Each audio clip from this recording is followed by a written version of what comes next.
2 Tessalonicenses capítulo 1, versículo 10. Diz assim a palavra do Senhor: quando vier para ser glorificado nos seus santos e para ser admirado naquele dia em todos os que creem, porque o nosso testemunho foi crido entre vós. Amém? Podeis sentar, irmãos, em nome de Jesus.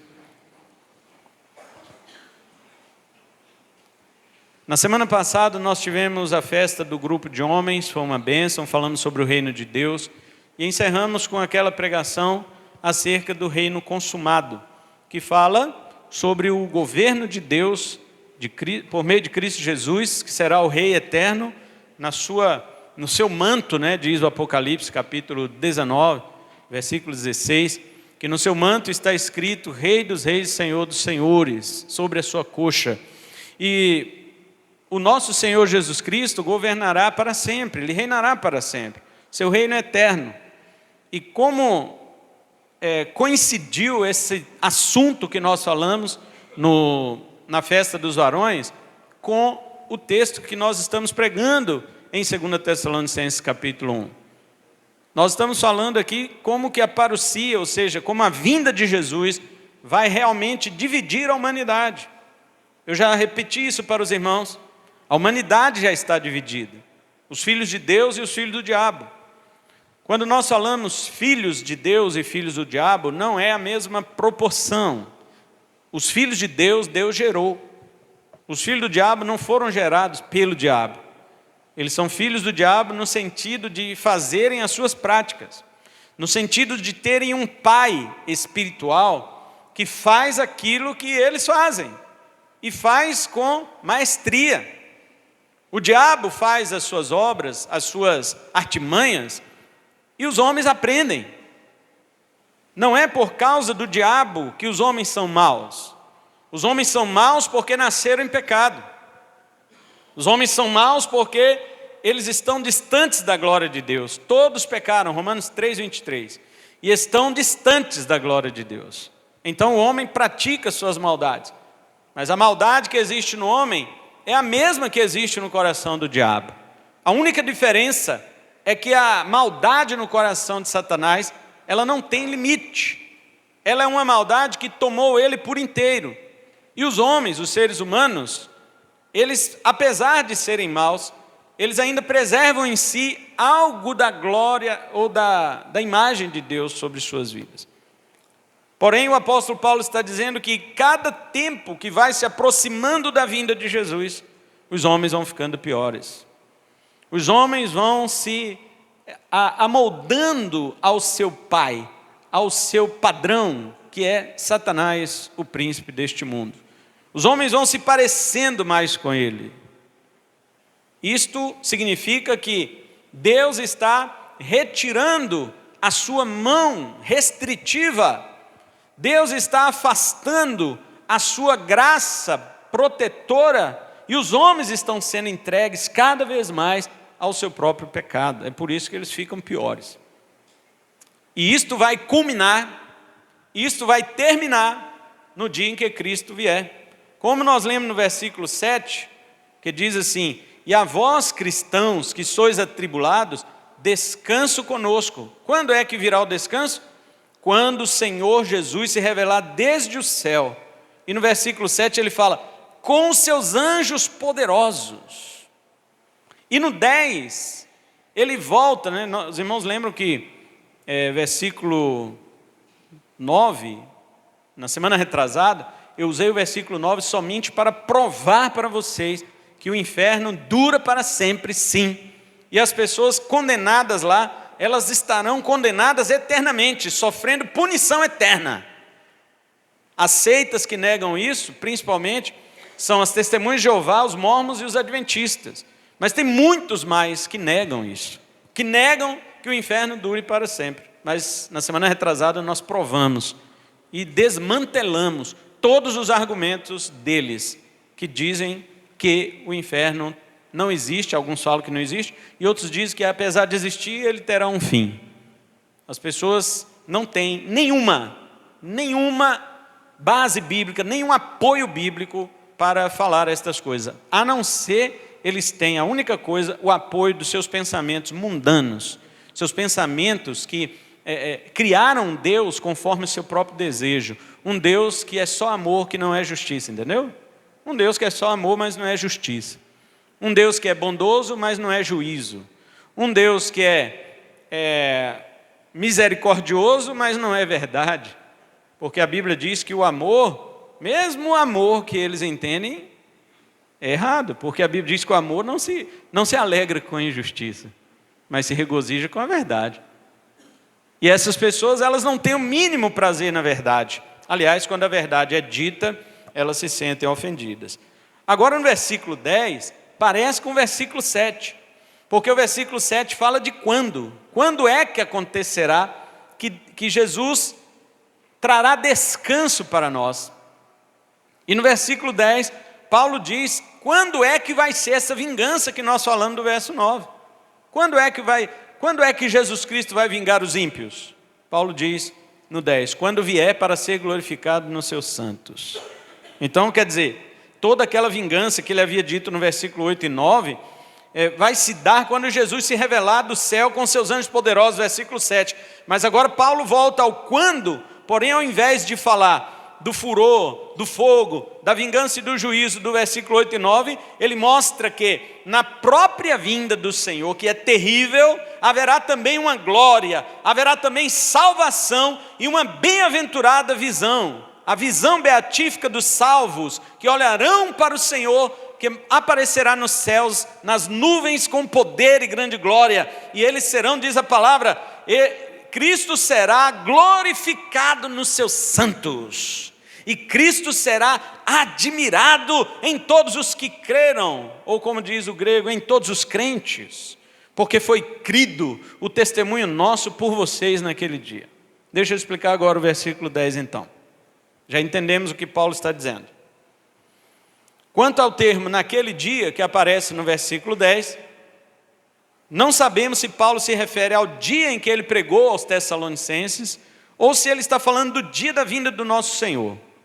Quase todas as versões bíblicas colocaram o dia como o dia do Senhor, a vinda do Senhor. Só encontrei uma versão, que é a tradução brasileira, que chama Tradução Brasileira de 2010, que colocou da forma como realmente está no original grego. Como eu li aqui para os irmãos.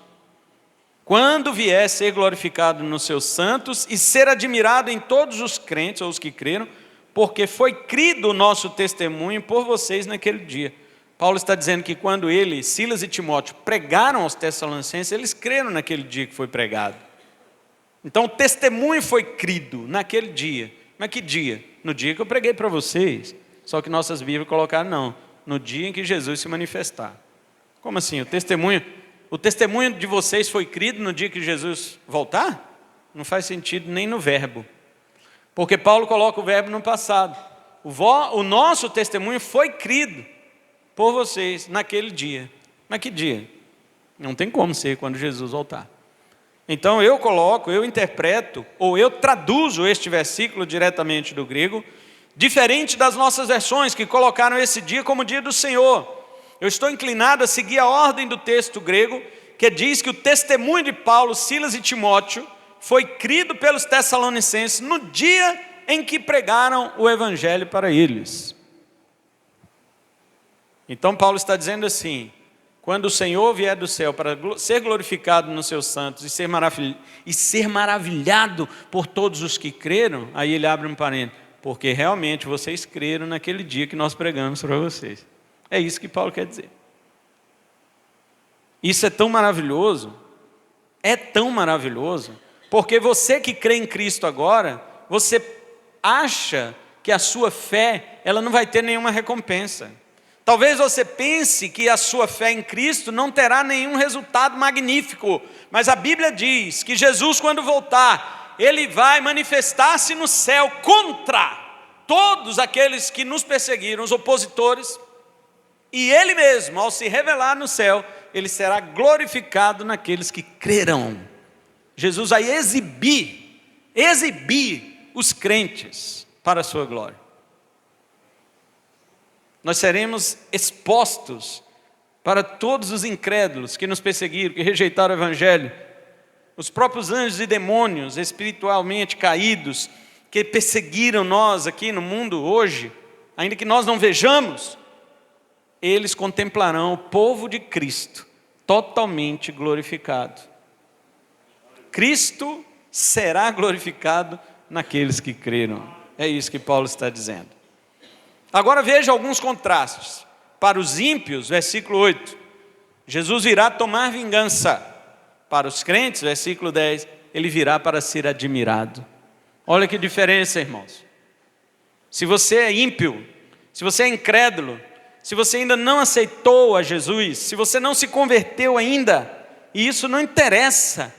Se você é criança, se é velho, que raça que você é, se você é homem, se é mulher, não interessa idade, país onde você mora, não interessa a sua condição social, não interessa a sua condição financeira, nada, seu posto político, não interessa.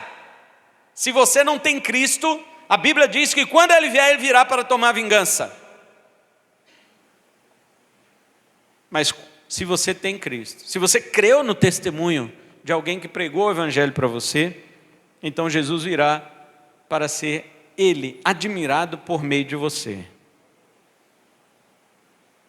Irmãos, preste atenção no que está acontecendo, no que vai acontecer na verdade. Jesus Cristo será glorificado quando todo o universo olhar para a igreja dele.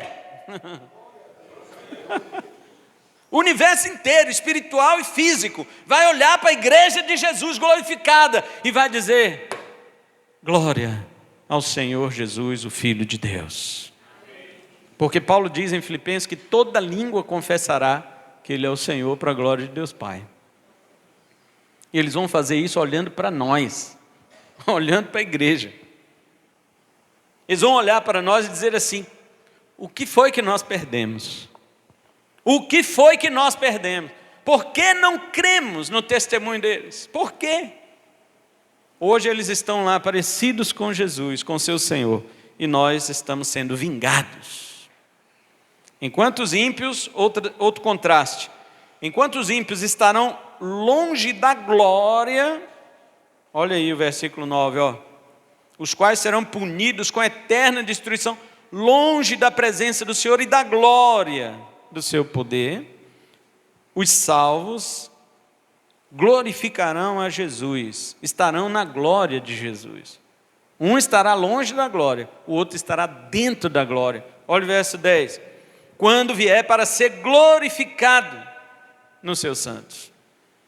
Então os santos de Deus estarão dentro da glória dele, e os ímpios estarão afastados para sempre da glória dele.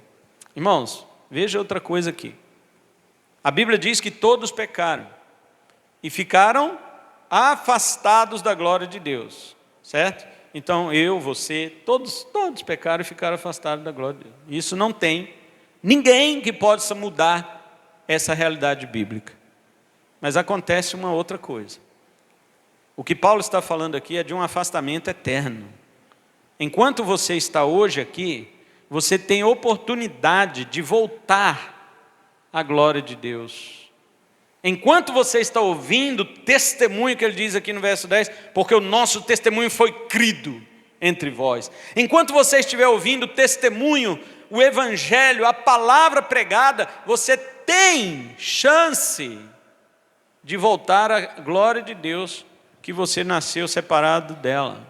Porque todos nós nascemos separados da glória de Deus. Romanos 3, 23. Você tem uma chance agora. Você tem uma chance quando alguém prega para você. Você tem uma chance quando você ouve uma palavra, uma ministração. Você tem uma chance quando está na igreja. Porque aquele dia, a palavra do Senhor diz que os ímpios estarão afastados da glória do Senhor, é para sempre. E é na destruição eterna. Outro contraste, enquanto que os crentes creram no testemunho dos apóstolos, versículo 10, os ímpios não obedeceram ao evangelho, versículo 8. Olha o verso 8, diz assim: em chama de fogo tomando vingança dos que não conhecem a Deus e dos que não obedecem ao evangelho. Mas no verso 10 Paulo diz: o nosso testemunho foi crido entre vós. Está vendo a diferença do crente para o ímpio? Vocês entenderam agora por que eu dei esse título para este sermão do capítulo 1? Que a parousia dividirá a humanidade? Porque um creu no testemunho, o outro não. O outro se manteve desobediente ao evangelho. Um está na glória de Deus, outro fica afastado da glória de Deus. E por aí vai. Essas diferenças são claras, mas não tão claras hoje quanto será naquele dia. Muitas pessoas ainda estão achando que elas são salvas. Eu lembro da pergunta do Alan para mim, como saber se somos salvos? Eu falei, há 4 grupos de pessoas. Os que são salvos e sabem que são, os que são salvos, mas não sabem, eles não têm certeza, mas eles são. Existe o outro grupo que não é salvo, mas eles acham que são. E existe o outro que não é salvo e ele já sabe que não é mesmo. Esse primeiro, dos que são salvos e sabem, e o último, dos que não são salvos e também sabem, são poucas pessoas. A maioria dos salvos não sabe se é salvo. Não porque não possa saber, claro que pode. O apóstolo João escreveu dizendo assim, 1 João 5,13, estas coisas vos escrevi para que vocês saibam que vocês têm a vida eterna. Então tem como saber. Mas a minoria sabe. Agora, a maioria dos cristãos não sabe se é salvo. Dos salvos, eles não sabem. E a maioria dos perdidos acha que é salvo. Esses 2 grupos é que são a maioria. Porque a maioria das pessoas que vão para o inferno, elas pensam hoje que elas vão para o céu. O povo gosta de mandar vídeo TikTok para todo mundo, né? E manda para mim assim, eu olho assim, meu Deus, por que eu tenho celular? Aí eu olho assim e falo, não, vou abrir, só mais essa vez. Aí vem lá, um vídeo de um pastor dessas igrejas novas agora, né? Que é tudo preto, tudo, né? E o pastor todo, né? Ele é negro e tal, aquele cabelão rastafari assim, até. E ele falando bem assim, lá nos Estados Unidos, mas não vai demorar de chegar aqui não. E ele falando bem assim, porque Deus nos adora. O que você acha que era Deus indo atrás de Adão e dizendo, Adão, onde estás? Deus queria adorá-lo. Você já pensou nisso, queridos? O que você acha que é Jesus no Monte da Transfiguração? Ele como homem, transfigurando e brilhando, o brilho de Deus vinha sobre ele, porque Deus adora o homem. Deus adora o homem. E aí todo mundo chorando, ai, Deus me adora. E aí no final passou a oração para uma outra pessoa fazer, e aquele outro que orou disse assim, Deus, ó Deus, Tu que nos adora. Uma igreja, irmãos, igreja. Tu, Senhor, que nos adora. Irmãos, quando eu falei para você parar de ouvir Dave Leonardo, vocês acharam ruim comigo. Mas isso é coisa que começou com isso, tá? Não estou dizendo que ele é o culpado disso, mas ele faz parte da culpa. Ele faz parte dos montes culpados. Porque o que tem de crente botando Dave Leonardo para ouvir, porque você é o ponto fraco de Deus. Ai, pastor, eu até chorei. Irmão, chorar quer dizer o quê? Chorar quer dizer o quê? Se chorar fosse salvação, meu filho, todo mundo que assistiu o Titanic estava salvo. Chorar não quer dizer nada. Nada.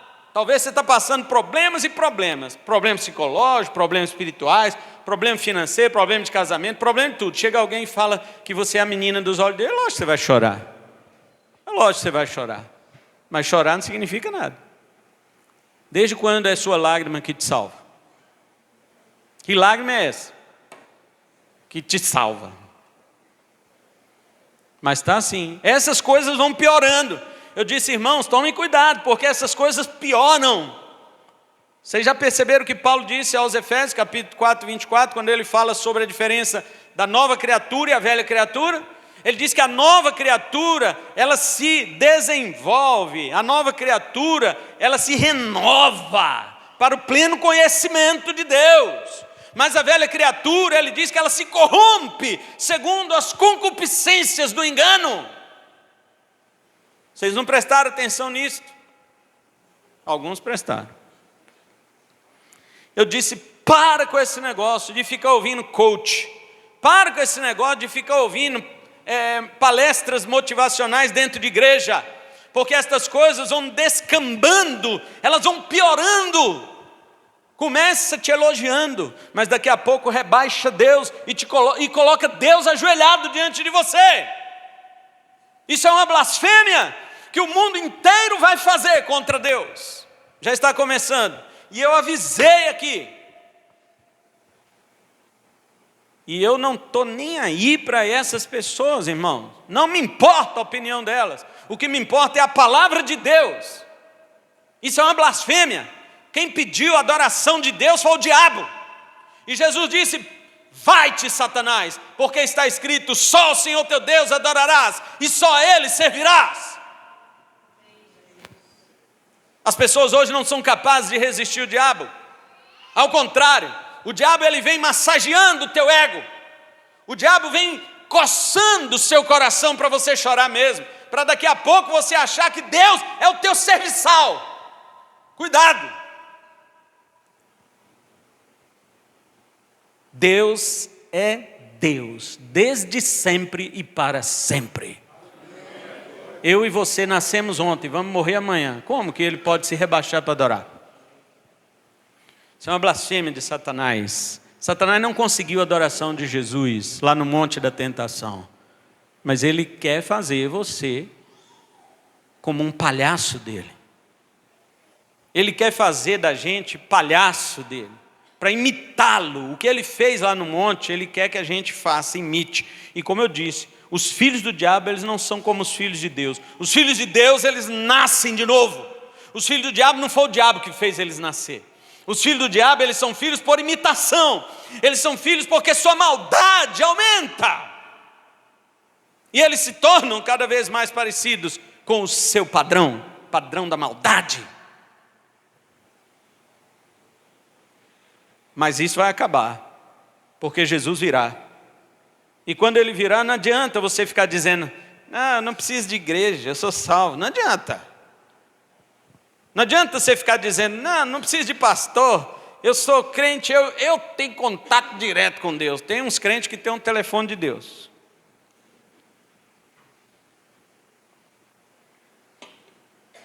Tem crente que ele parece que está na Trindade. Ele parece que faz parte da Trindade. Queridos, preste atenção. O dia que Jesus voltar, essas coisas vão acabar. E todos aqueles que achavam que eram salvos, eles vão ser lançados no lago de fogo e serão torturados eternamente, nunca mais vai sair de lá. Mas para você que creu no testemunho do Evangelho, o apóstolo Paulo diz assim, maravilhoso dia. É um dia de terror, jamais visto para os ímpios, mas para os salvos é o dia mais espetacular. Será o dia da consumação da sua salvação. Por quê? Porque agora você começa a ser salvo. Como diz os 3 tempos da salvação na teologia. Eu fui salvo, justificação. Eu estou sendo salvo, santificação. E eu serei salvo, glorificação. Quando Jesus Cristo voltar, então você que foi justificado e está se santificando, será glorificado.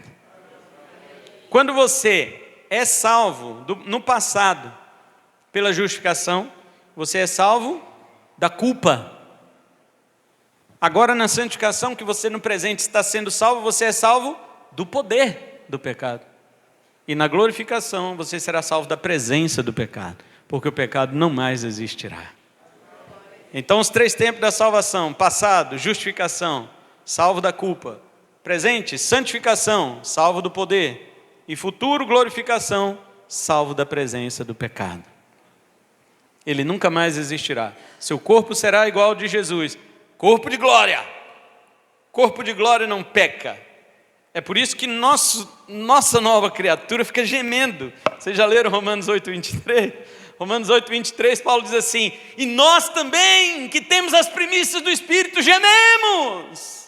Nós também que nascemos de novo gememos. Por que nós gememos? Porque nossa nova criatura que já habita aqui, ela não foi feita para habitar aqui para sempre. Ela foi feita para habitar no corpo de glória que há de ressuscitar. Porque este corpo de glória que há de ressuscitar será semelhante a ela, a nova natureza que não peca. Assim também aquele corpo não peca.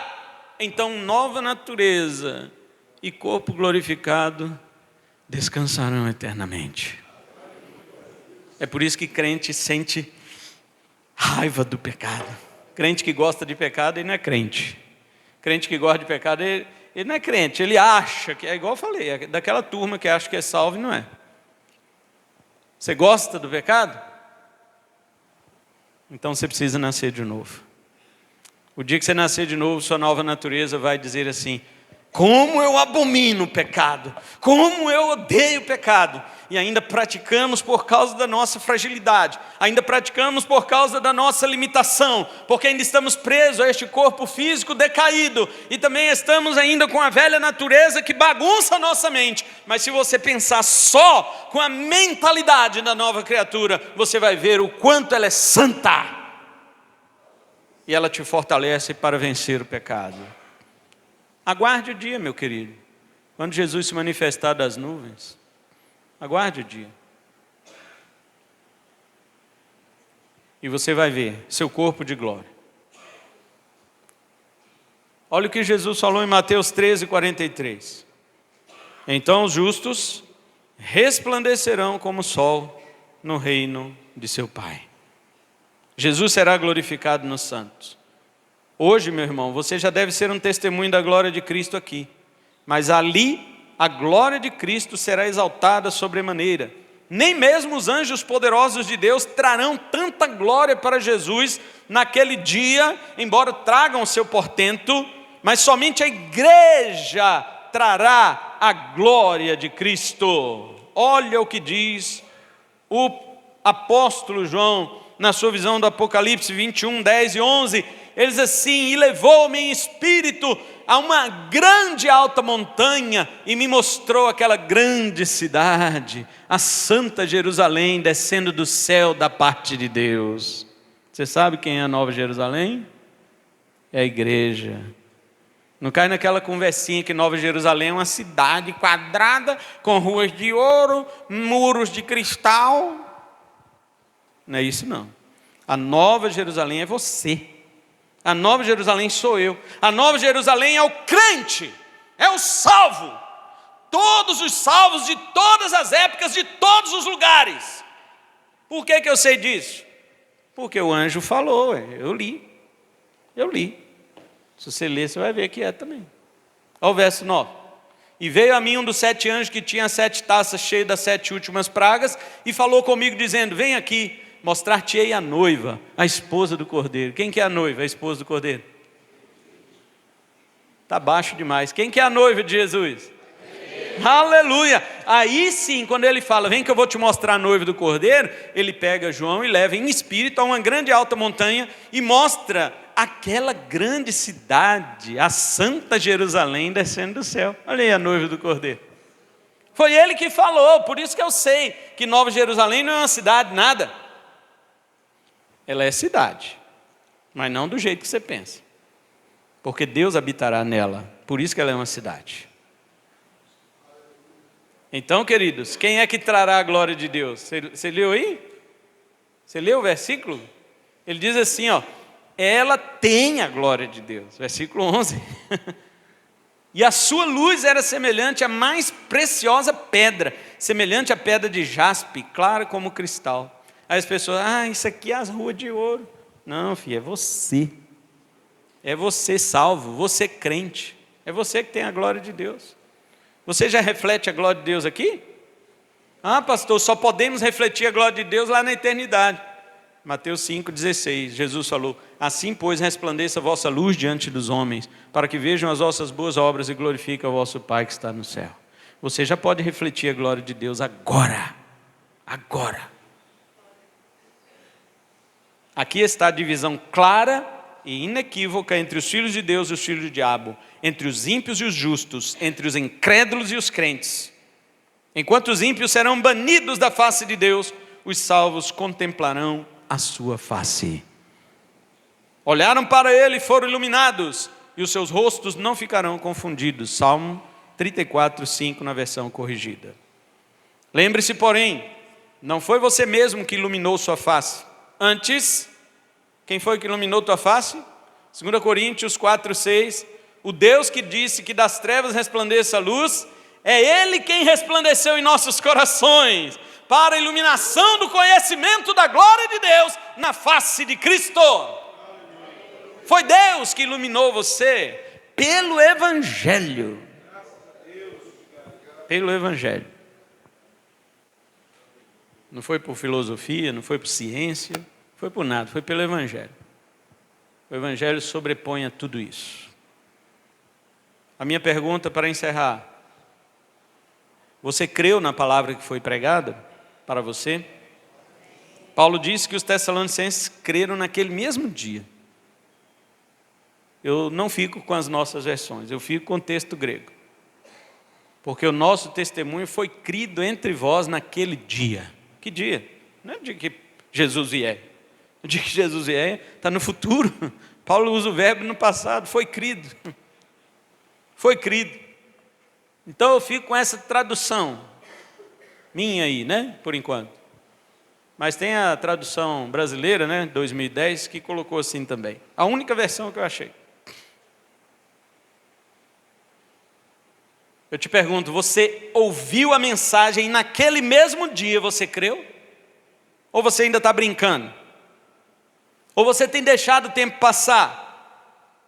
A palavra da fé, ela vem sendo pregada para você, direto, e você tem feito pouco caso. Cuidado, essa mesma palavra irá te julgar um dia. João 12, 48. Jesus falou: aquele que ouve as minhas palavras e não crê, eu não o julgo, porque não vim para julgar o mundo. Isso ele falou na primeira vinda, tá? Na primeira vinda ele não veio para julgar o mundo, mas na segunda ele vai vir para julgar. Ele diz: quem julgará são as próprias palavras que eu tenho dito. Meu irmão, no dia, presta atenção, no dia que você estiver diante do tribunal de Deus, Ele vai te fazer lembrar de todas as pregações verdadeiras e bíblicas que você ouviu na sua vida. Você não vai esquecer de nenhuma delas. Mas se hoje você ouvir a voz do Espírito, diz o autor bíblico, não endureça o seu coração. Hebreus 3,15 e 4,7. Não endureça o teu coração se hoje ouvir. Hoje. Se você crê, então na vinda de Jesus você também será glorificado. E mais que isso, o próprio Jesus será glorificado em sua vida naquele dia. Ele será admirado na vida dos crentes, foi o que Paulo falou. Acredito eu que até mesmo os ímpios ficarão estupefatos, impressionados, estarrecidos e admirados quando virem Jesus rodeado por seus salvos. Até aquelas pessoas para quem você pregou e elas rejeitaram o Evangelho, naquele dia em que você estiver glorificado ao lado de Cristo, brilhando como Ele, essa pessoa vai estar sendo condenada e olhando para você admirada. Eu podia ter acreditado.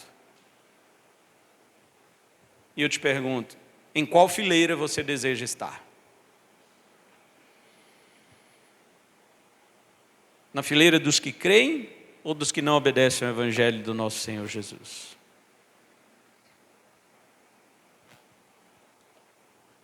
Eu encerro então, lembrando este contraste para você. Já acabei aqui, tá? Eu vou lembrar esse contraste aqui para você.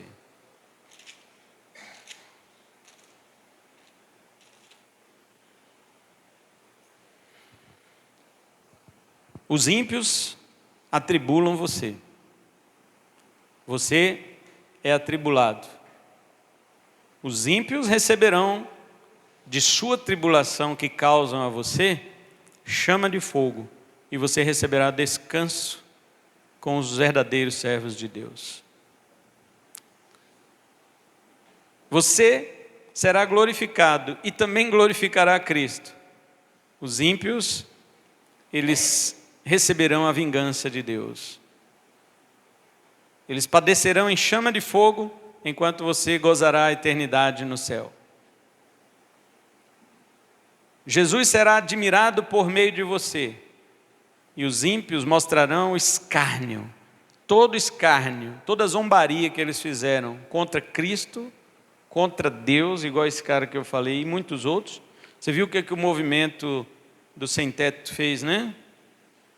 O MTST colocou uma foto de um homem crucificado e escreveu do lado: bandido bom é bandido morto. Viu?